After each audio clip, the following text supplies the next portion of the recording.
നബിയനാ റസൂലുള്ളാഹി സ്വല്ലല്ലാഹു അലൈഹി വസല്ലമ തങ്ങൾ പറയുകയാണ്, ആരൊരുവൻ യാ അർഹമർ റഹീമീൻ,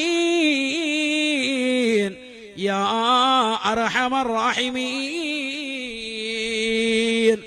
കരുണക്കടലായ നാഥാ എന്ന പടച്ചറബിനെ വിളിച്ച് 1000 പ്രാവശ്യം വിളിച്ചുകൊണ്ട് ദുആ ചെയ്തോ, അല്ലാഹുവിനോട് ചോദിച്ചോ, ഉത്തരം ലഭിക്കുമേ, അവന്റെ ഉദ്ദേശം വീടുമേ.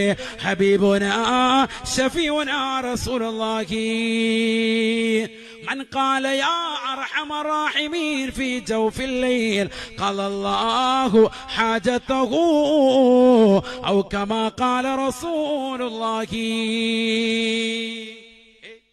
ഒരാള് രാത്രി നട്ട് യാ റഹമർ റഹീമീൻ, യാ റഹമർ റഹീമീൻ, യാ റഹമർ റഹീമീൻ, യാ റഹമർ റഹീമീൻ 1000 വട്ടം അങ്ങനെ ഒന്ന് വിളിച്ചു നോക്ക്. മനസ്സിരുത്തി വിളിക്കണം. എന്നിട്ട് നമ്മുടെ ഉദ്ദേശം ഒന്ന് പറഞ്ഞിട്ട് ദ്വാരം നോക്കിയാൽ ഉറപ്പാണ് അള്ളാഹു ഉത്തരം നൽകും.